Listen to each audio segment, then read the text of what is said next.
What is up, everyone, and welcome to week 3 of Not Another CFB Pod with PG and Squilly. We are pumped to be back here doing this again for you. I had a pretty solid week, too. Squilly, I don't know about you. I went 4-3, I believe. I actually ended up doing 7 picks, which was kind of cheating. The Coastal Carolina Chanticleers coming through big for me on Friday night. But I haven't heard. How did you do this weekend? Yeah, so I guess I cheated as well. I also went 4-3. I tacked my little extra on was the Florida first quarter line. I got pretty embarrassed by Ohio State with my heavy pick. So that was not great. But the 4-3 was nice to end up with. Wish I went a little heavier on my Hawkeyes and Rutgers picks, but that's what you'll learn from it, and you move into next week and you take that. You'll take the 4-3 in stride every time, especially when I went 8-14 week 1. So geez. Exactly. We'll take it all day, and I'm right there with you on the Ohio State. I actually gave out a tip on Twitter. You can sometimes, especially when it's a higher total. So I bet the team total over for Ohio State, which was like 39.5, but it was actually a little better odds to take any team to score 40 plus in the game. It was a prop. And that makes sense because either team could score 40 and you would still hit. And so I was sitting there watching that game thinking, oh man, Oregon's going to score again. They're going to get 42. I'm going to hit this bet. It's not the one I gave out technically, but at least in my account, I see this. And then of course, that doesn't hit either. So what a weekend it was. Again, 4-3, I'll take it. This week's kind of dedicated to Coastal Carolina for coming through for us big Friday night. We're pumped for them. This pod obviously brought to you by sugar-free Red Bull, all over it. And with that, I guess, are we ready to just jump into the picks? I've actually got a Friday night pick. Yeah, I mean, I'm ready to jump in. The only thing I'll say is the Iowa Hawkeyes are for real. Talking about surprises, I've got a Friday night play. You know I love to play Friday night games. Of course. This one is Maryland at Illinois. I'm taking the Terrapins minus 7.5 on the road. This is their first road game of the year. As we know, Illinois got absolutely blasted by Virginia, 42-12. Is that right? 42-14, excuse me. Got smoked. We like what Maryland's done. Maryland, week 1, passed a big test, beating West Virginia at home. West Virginia team that I respect a lot. I thought was going to make a little bit of noise kind of in the middle of that Big 12. Didn't think they were going to, win or anything, but they had an outside shot of sort of being in the Big 12 championship, and they still do. Obviously, they haven't started conference play yet. I love what Talia Tagovailoa has been doing. Obviously, the brother of Tua. For those of you that remember, they were actually at Bama together. He transfers to Maryland when his brother goes to the NFL. They put up great numbers in the air. They're averaging 535 yards of offense so far per game. Obviously, we don't have a ton of stats because it's only 2 games. Maryland's second game was against Howard. They won that 62-0. Absolute blowout. But we love what they're doing through the air. And that specifically, I think, is a weakness of this Illinois team. Virginia, not a team that we think off the top is just going to, bomb passes down the field. But that's what they were able to do against this Illinois defense. And so I think this is a bad matchup for them. It is the first road game that Maryland's played this season, but I like them in this spot. The Terrapins, S&P Plus likes this. If anybody out there is an SP Plus fan, SP Plus has Maryland as 12.7 point favorites. The spread's only 7.5. That seems like good value. SP Plus is usually pretty close, so I'll take the Terrapins minus 7.5 Friday night. It's going to be a great game. 8 p.m. where I'm at, 9 p.m. on the West Coast. Going to be a really fun game. A question for you: Is this in Champaign? Is this in Champaign, Illinois? Yes, it is. Okay, interesting. Illinois, they're weird to me right now because they kind of blitzed Nebraska. Obviously, Nebraska last week played freaking Fordham. So that, was a whole thing. It's just there's a lot of swirling air right now around this Illini team. I like the Maryland pick. I was watching, Talia last year looked really good, just looked like he was going into a brand new system that he had no experience in, but knew that team kind of knew that once they got it figured out, they were going to air it out. And so I get what you're saying. And the only way Illinois, wins is by controlling possession, controlling TOP. So I like this pick. I think, I don't have any Friday night plays, so this might be something that I, say, hey, let's enjoy a little Friday, jump on this, see if we can get some coin in our pocket heading into Saturday. Exactly. This to me is just a matchup thing. Illinois really wants to run the ball. Maryland very stout so far against the run. Illinois very bad against the pass, and that's exactly what Maryland wants to do. They've got some good receivers, obviously a good quarterback. So this is just kind of a matchup thing for me. I love the play, and obviously playing a Friday night game is never a bad thing. So why don't you lead us off for your Saturday plays? So I'll start with my Saturday plays with what I felt was, this might be totally square, but it's what I felt was the traditional play. It's Nebraska at Oklahoma. It's the Oklahoma -13 first half line. For me, what I've been noticing this year is I've had tons of success on the first halves when it's teams that are clearly superior to their opponent. Like last week, I said Florida may not hold, they may not hold USF off, but they'll cover that first half. They covered the -17, but they didn't cover the full game 28. I think it's a similar situation here where a lot of these good teams are going to come out and score a lot of points. OU got their offense underneath their feet last week, putting up 76 big ones on an FCS team. That's just a game. That's a get-right game from Rattler after a sort of bit of a jarring debut, and they kind of got punched in the mouth coming out by Tulane.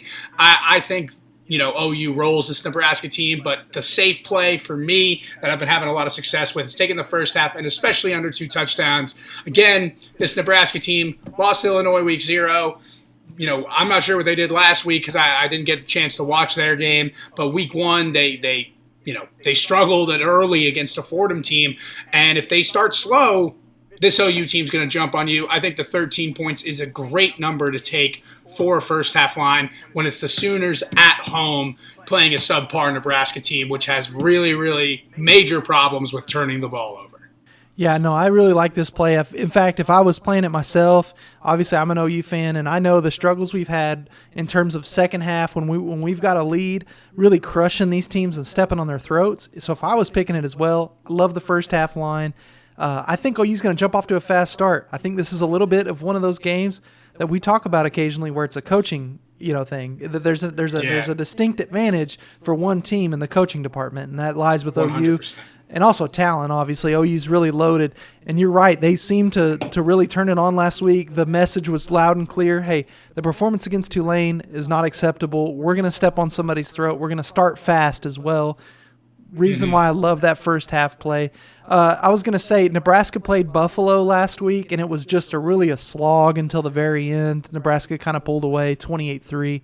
Not a pretty game, so no wonder why you didn't watch it. It wasn't a very pretty game. I'm going to jump in. I know I told you before we started recording I had a play that I felt was really in the weeds. It was really just one of those plays that no one wants, just really nasty play. This is the Boston College Eagles at Temple, 11 a.m. game where I'm at, noon where on the East Coast, over 57.5.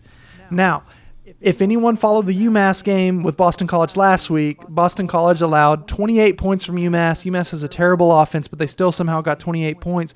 But the more significant thing is Boston College's starting quarterback had a wrist injury. He's out. He's going to be out for a while. But the backup came in and did a good job as well. Temple, on the other hand, has a terrible defense. They're allowing 42.5 points a game. They've done a great job of scoring in garbage time, which is why I love this over. I originally thought, okay, Boston College will hit them. Vegas is going to be low on them because the starting quarterback's out. But then I started looking at it and thought, what's going to happen is Boston College is going to get up big early in the game, and then we're going to have Temple keep their starters in to try to build some confidence. They're going to score some, 20-something points at the end. We're going to have a 42-28 type game. We're going to smash this over. So I love this play. It's one that not many people are probably going to be on because, like I said, it's gross. You kind of got to get in between the weeds and really take a look and find this pick. But it's one that jumped out to me on the board. I'm on the over. It's going to be a hilarious one to watch because it's going to be peak kind of bad football, especially in the fourth quarter. Give me this over, 57.5. Let's do it. I could see that lining up as a very sharp play there, PG. I mean, lots of people are going to be low on Boston College's capability to score points, but as you said, they still were able to handle it when Phil Yurkovich went out.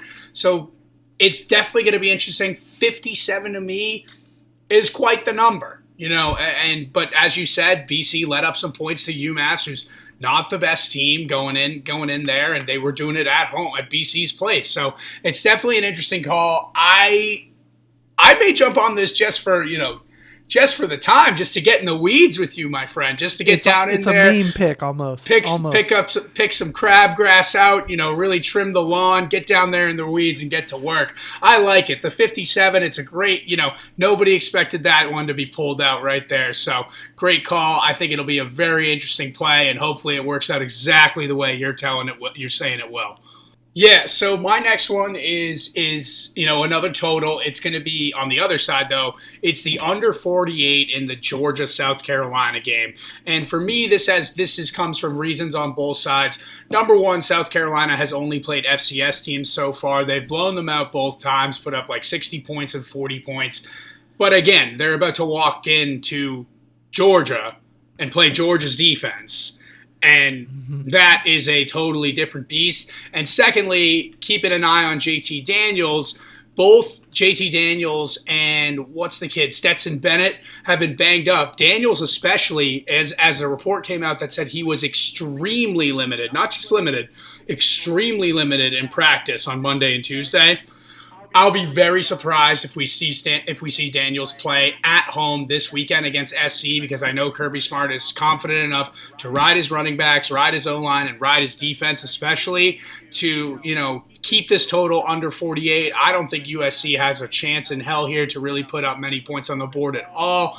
I just think this is a game that, it's going to be one of those Georgia, those noon Georgia snoozers where you're sort of sitting there and you're like, why am I watching this? It's 17-0 Georgia with 2 minutes left in the first half, and South Carolina's got 80 yards total of offense. So I just think it'll go under that 48. I would be very surprised. I've said it before and I've eaten my words before. I'd be very surprised if this goes over, just because I mean South Carolina especially has not seen even, they haven't seen an FBS defense yet, let alone likely the best defense in the FBS in the Bulldogs. And the Bulldogs, their offense is still trying to coalesce under Barrett, having them have to replace a QB right now, moving that rhythm out of the way. They're going to want to establish the run, lean on their defense. You just kind of hope for a less than 2 defensive scores, and that usually will keep the total under. I like the play. Shane Beamer, the new head coach at South Carolina, he's going to kind of keep this game slow. He knows to try to keep Georgia's offense off the field. Georgia, like you said, is probably going to run the ball more. They're not too concerned about putting anybody in danger because this game, it's not going to be a close one for them more than likely. So I like the under there. Yeah. Love the play. I'm going to get to a game that I don't think is going to be close, though, and that is Georgia Tech at Clemson. I'm taking Clemson minus 28. I think Clemson's going to smash these guys. The last time they played each other, 2020, obviously Clemson's a very different team than they were from 2020. Clemson in 2020 won this game 73-7. That means the athletes, even the second string for Clemson, is just much, much different than Georgia Tech. I feel bad for Georgia Tech. Georgia Tech lost their week 1 game to Northern Illinois. It was a close game, but they lost to a MAC team and one that's, I think, going to be pretty average in Northern Illinois. And then they did win last weekend against Kennesaw State. Kennesaw State 1-1. They won their first game against the NAIA team. I didn't even know FCS teams were allowed to play NAIA teams, but they barely, they kind of they beat them okay. And then slept walk through it, Clemson's trying to put a statement out there. They played South Carolina State last week, 49-3, a pretty good score. They probably wanted to run it up more than that. I think they try to run it up here at home in front of their home fans to kick off ACC play and say, hey, we're here to dominate the ACC again. DJ Uiagalelei, he's going to try to put up some stats. He threw another pick last week. I think he's getting frustrated with that. He's still accounted for 3 touchdowns, but he's trying to put up some statistics. I think they'll play at least 2.5 quarters, the starters will, even if the score kind of gets out of hand. Give me the Clemson Tigers minus 28. I think we've got a little push insurance with that number. I've seen it 28.5 in some places. Try to get it at 28 just for the back door. I don't think it'll be that close, but give me the Clemson Tigers. I like it. It's a smart play. I had no idea that they put that kind of numbers up on a fellow FBS team, especially a fellow conference team. Obviously a different group that they've got here, but in Death Valley, at home, after, what could be construed by the Clemson faithful as an embarrassing loss in their week 1 game.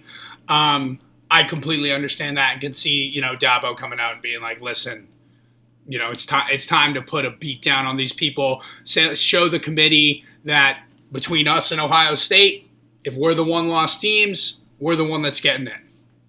Exactly. Great call. I love that. And Dabo's that kind of guy too. Let's just be honest about it. If he's got an opportunity to impress the personalities on ESPN or whoever it is, he's going to take that opportunity. So all over the Clemson Tigers here. So lead us into the next pick. Yeah, I think I'm going to go with one that we've both spoken about. We know our strategy since week 0 has been bet against the teams that did not play in 2020. Yes. And this week, Liberty is playing Old Dominion. Old Dominion did not play. Liberty minus 28.5. This game could be a massacre. A straight up massacre. I don't have stats to break down. I don't have anything to be like, oh, the film, this and that. Liberty's a high-powered offense under Hugh Freeze. They know exactly what they're doing when they're moving the ball around. They're going to blitz this ODU team. That ODU team's not going to have any shot. I think this 28.5, it's a tight window. ODU isn't UConn. We know UConn's quit. ODU isn't UConn just yet, but Liberty might put them in the coffin right this week. I just think whenever you see this, any of those teams that didn't play from last year, when you see them on the board, you take the other side. You have to fade them until it doesn't work, until one of them says, hey, we got a decent roster. We're going to get up for these games. We're going to start to cover that kind of stuff. But it's just the experience from, every person, every position on the field, that kind. I just think Liberty minus 28.5 here is sort of a no-brainer play. It's kind of a knee-jerk. You got to take it.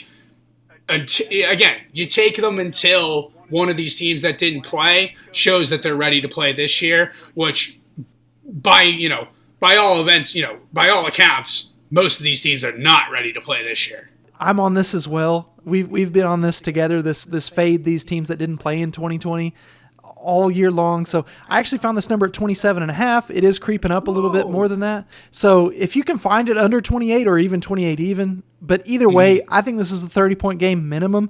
And that's just because it's a matchup problem. Old Dominion hasn't seen anybody like quarterback Malik Willis for the Liberty Flames just yet. And the thing is, with Old Dominion, they did win last week against a low FCS team in Hampton, and they did dominate them, but they did that on the ground. And if you look at Liberty's statistics, they've been great against the run. Held Troy to under a yard per carry or something per game. They're averaging 53.5 rush yards giving up per game. And then if you look over at Old Dominion, like I said, they just haven't seen an athlete like Malik Willis is. He's a guy that's going to probably – he's got a chance to go in the top 10 of the draft next year. An elite quarterback, can run it, can throw it. I love Liberty here. They haven't proven it yet this season. This is Hugh Freeze's chance to get this team back in that national – you remember last year they were kind of ranked there at the end. This is their chance to be like, man, they beat Old Dominion by 50? Wow, okay. I got to start giving some respect to Old Dominion – or to Liberty, that is, because they haven't earned that yet. They've had some kind of close games here and there, so this is their chance to get a big-time blowout at home in front of their fans.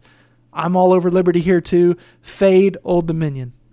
Yeah, 100%. And Willis had some Heisman hype last year, so he sniffed a little bit of it. So he's hoping to get that train rolling again, I'm sure, as one of those competitive players, especially as one of those guys who's looking to go in the first round of the draft next year.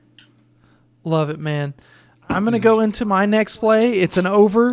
It's an over I'm pretty excited about because I think, again, it's one of these ones that not a lot of people are on, and that is Mississippi State at Memphis. I've got the over 64. I think I locked in this number a little lower, but when I was looking at lines today, they were closer to 64, so we'll go with the 64. Here's why. The last Memphis Tigers game, they played Arkansas State. The score was 55-50. Memphis loves to play quick. They can throw the ball all around the yard. They run it pretty well, too. They've got an elite wide receiver, Calvin Austin. I'm not sure if he's related to Tavon Austin, but when you watch him play, that's who you think of. He's extremely quick, good hands. When he gets in the open field and no one's around him, he's gone. He ran all over Arkansas State. Mississippi State on the other side, in the first week they gave up 34 points to Louisiana Tech. They scored 35. This second week they beat NC State, who I was on, and it wasn't a high-scoring game. But I believe that's because NC State was trying too hard to make it a balanced offensive attack. When they were just throwing the ball early in the game, they went right down the field on Mississippi State. Then they tried to get, let's play a balanced game. Let's do this the right way. Let's don't be one-dimensional. And that's when Mississippi State sort of took over. I see this game being a lot faster. I don't think the Memphis coaches are scared to just kind of go with an old school, hurry up, no huddle. Let's get these guys on their heels as quick as we can, get first downs, and then hopefully get touchdowns. I don't think Memphis's defense as well, I should speak about. They're giving up 390 pass yards a game. And as we know, Mike Leach loves to air the ball out. I think his guys are going to have no problem. They're running short routes, but if they just break one tackle, they could be gone. That's how it was with Arkansas State. I think that's what's going to happen here. This game's in Memphis. I've been clued in and told that this is a little bit of an old school rivalry. It's kind of one of those ones you don't think about. These teams aren't very far apart. There's going to be a lot of Mississippi State fans in the stadium as well. I love this over. I think it's going to be a fun play. It's one that you wouldn't think of because of how low the total was last week with NC State. But Memphis is a scoring machine. They love to go fast. It's a pace game. Let's air the ball out. If we have an incomplete pass, it'll stop the clock. Give me this over.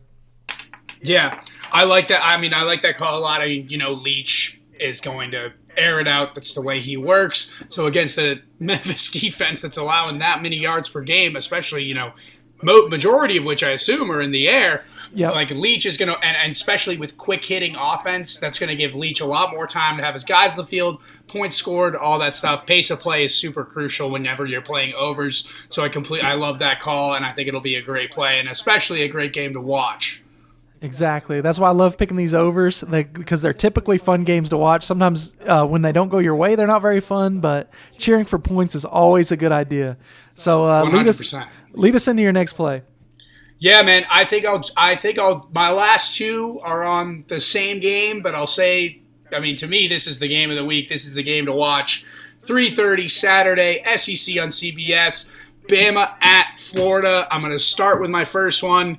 It's the over 58.5. And the reason I like the over 58.5 is because what we saw from this Florida offense specifically, we know Bama can score. We know this Florida defense isn't a super big juggernaut this year. Obviously, we know the Bama defense is extremely talented, as they are every single year. But what I saw out of the Florida offense the first 2 weeks is these teams can score with explosive plays. They can put points on the board. The way I expect this game to go is Bama gets out to a considerable, first half lead. But they're in the swamp. It's going to be like, even if they do get out to a first half lead, Florida's going to be able to try and keep pace. Maybe not in the first half, but potentially in the second when Bama starts to lay back a bit, take some heat off, take some, foot off the gas, some heat off the stove type thing. And the 58.5 points between two teams that can air it out and have averaged over 40 points a game in their first two games, regardless of how talented the defenses are, 58.5 points is a low total for those two. I could obviously, as with every one of these picks, could eat my words, and ate my words big time on the under 57 Tennessee Pitt last week. That was outrageous. I never expected that. But this game, with the way that these teams are playing, to me, it just seems like a pattern that's going to happen. And the best thing about it for me is, if it doesn't go the way, in terms of the way I think the game is going to go, it means we've got a hell of a fucking tilt in Gainesville, in the swamp, and Bama's getting, potentially about to get jumped on by the Gators and Dan Mullen. That is, for me, these are the best kind of games. Either you're fighting for that over, you're hoping that, the Florida offense, which clearly has shown true flashes of being one of those transcendent air it out, run it out offenses this year. And, they've obviously haven't played the best teams, but neither is Bama. So it's just going to be a super interesting game. I think I like the over here way more than the under. I think Bama's going to put up a lot of points. Maybe check out that Bama team total. It might be a little high. It's probably in the 40s right now. The line for the full game is 14.5 for Bama. which for me, I mean, I may just lead into my next pick and give you the last two just because it's on the same game. It's once again, if you go back to week 1 of Another CFB Pod, you ride with Bama until you don't ride anymore. I'm going to stay off the 14.5 because I do see a potential backdoor cover coming in on that. I could see like that. That to me is something but the 7.5 first half for Alabama, that's a low spread number for this team. That's a low spread number for them when once the defense calls off the dogs, maybe that 14.5 gets covered, but they're not calling off the dogs until they've got at least a 28-point lead. So that 7.5 first half is where you ride with Saban, you roll Tide, and you just go with this Bryce Young, who is an impressive quarterback. And Saban's going to light a fire under this team as they've only played, if you look at it, they've only played 2 great quarters of football, which was getting real up on Miami and getting real up on Mercer. So it's a really interesting play here. I like the 7.5 and the over 58.5, and especially since, as I said, 3:30 to me is college football prime time. You got to watch the game. It's going to be a blast, and I think everyone should tune in. It's going to be an absolute tilt in the swamp, and the swamp's going to be going nuts. The chomp is coming. I love that, man. I love the overplay. I think, like you said, Bama loves to get off to these quick starts, so the first half play makes a lot of sense. Florida has a bit of a quarterback controversy going with Anthony Richardson and Emory Jones. Anthony Richardson seems to be the kind of trendy fan pick, so we could see him come in the second half. Maybe he gives a little juice to this offense. Maybe it's pseudo garbage time and they score a bunch of points, run this up. I don't think that's enough points. I think you're all over. I think this gets up at least to 65. So I love this under. Love the first half play with Bama. I think I'm telling you for sure on that one. Love it. Roll Tide. Chomp 'em Gators. It's going to be a lot of fun. Like you said, prime time, 2:30, college football, SEC classic game. Yep, a lot of synergy going on with your plays there. I love that. And we'll see how that pans out. But I have a good vibe for that. The next game I'm going to be talking about, and my final game, is also an SEC matchup, old school. Tulane at Ole Miss. Tulane used to be SEC way, way back in the day. In fact, they're debuting some helmet stickers. I don't know if you saw this. That says SEC champs. I think they were SEC champs in like 1939, 1929, and 35 or something. So they have like SEC champ stickers. I think it's kind of to kind of give a little rib to Ole Miss. I can't wait for this game. You got 2 great quarterbacks facing off, Matt Corral, Michael Pratt. You've got a couple of great offensive coordinators. Obviously, Lane Kiffin's going to want to put up some points Saturday night. Big time spot on ESPN2. Both these teams can score. We know that Tulane scored 35 points against Oklahoma, many of those being in the second half, but they made that game a sweat for OU fans. Michael Pratt, as tough as they come, can really sling it. He's got some good weapons as well. And then obviously we know what Ole Miss can do. I want to say that Tulane in week 2 scored 69 points. They were playing an FCS opponent, but we know they can score. So I love this over. It's a high total. I got it at like 73, but I think it's at least up to 74.5 now. So it's really skyrocketing. But again, this is a fun play, this over. I think this is going to be a good pace game. I think Tulane's going to score enough to kind of keep those starters from Ole Miss in and kind of keep that tempo up from Ole Miss. They're going to score quick. Memphis is going to get down the field. I keep saying Memphis. Tulane's going to get down the field and score as well. It's a high total. Both teams, I think, can score. You've also got a lot of potential for garbage time points because I don't see Tulane pulling starters too early in this one. They didn't against OU either. So give me this over. It's a huge total, but it's a fun game on Saturday night. I'm going to be tuned in. It's going to be a lot of fun. Cheering for the Green Wave, cheering for the Ole Miss Rebels. Forget about defense. Let's sling the ball around the yard. There we go. I love that. I mean, rooting for Ole Miss in any game is a hell of a time, especially if you're on the over. Again, as I always come up, one of my favorite college football watching experience, 2019 LSU Ole Miss, game that ended freaking like 75 to 56. It was absolutely unbelievable. I have one more play that I completely blanked about. It's one that I'm sort of on the same vibe as Iowa going to Iowa State last week. Uh-huh. But it's a little different. It's Cincinnati -4 at Indiana. I mean, to me, this Indiana team, obviously we know that Iowa's kind of the real deal, and they got jumped on. But again, this is a game that Cincinnati needs to fucking win. They need to win this game if they want to have what their program, their players, their coaching staff, their boosters, their fans are going to constitute a successful season.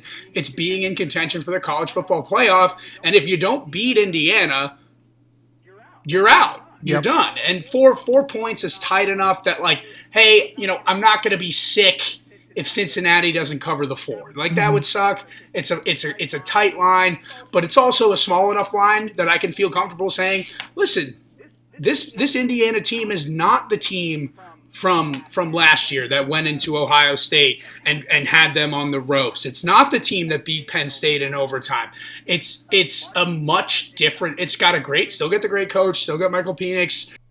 I just don't. I think Cincinnati understands what is expected of them, and Indiana, after getting routed by Iowa, has a lot more question marks than exclamation points when it comes to their program and the enthusiasm around it in each position group. So, I mean, to me, the -4, it's tight enough. It smells like if it smells like a rat, if it runs like a rat, it looks like a rat, it might be a rat, it probably is a rat. But to me, you take the Cincinnati -4 here, and you understand that the Bearcats are as we've seen, on a mission to put themselves in playoff contention in a year unlike any other year, where if they go undefeated right now, they're in the playoff. Yep.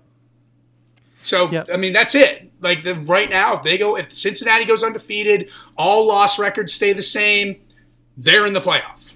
I love the Cincinnati Bearcat defense. I think they're going to take away a dimension of your offense, and that's going to be really hard for Indiana to top, because we saw them against Iowa really struggle to throw the ball down the field. I can already tell you Luke Fickell's got a great game plan for this game. I haven't even seen him play yet, but I just respect him a lot as a coach. He's going to take away a feature of your offense. He's not going to let Michael Penix just run around. He's going to have one spy, maybe two spies. Who knows how they play it, but they're not going to let Penix beat them. Big spot for them on the road. They've got to impress the media. They've got to impress the College Football Playoff Committee for later on down the road. This is their chance to do it at a Power 5 opponent. Prove that you're a big-time program. As we know, they just got accepted to get into the Big 12 here in a couple years. Yeah. This is their chance to say, hey, we're a legitimate Power 5 team. You have to respect us when we're in a Power 5 conference. We've got the talent. Desmond Ridder, a guy I like, quarterback for Cincinnati. Give me the Bearcats as well. I love this. I'm all over Cincinnati. Can't wait to watch this game. This is going to be a banger. It's a great slate this weekend. I think there's a lot of really good games.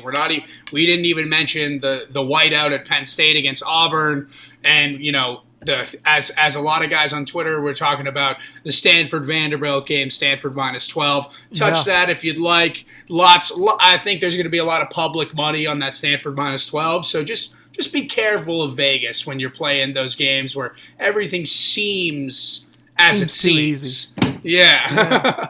Yeah, for sure. We've learned our lesson with that through these first couple weeks. We've seen, I feel like this week we kind of sniffed those out. I don't know that any of the plays that were on this week are heavy public plays. Maybe that last Cincinnati pick, but we're trying to do this every Thursday. Not Another CFB Pod. We're asking that you guys go ahead and subscribe to the channel as well. When we hit 100 subscribers, we can do a lot of new things on YouTube, like have custom URLs.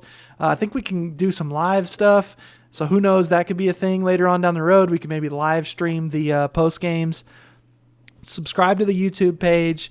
Check us both out on Twitter. They're both listed below. What do you have to say at the end, Squilly?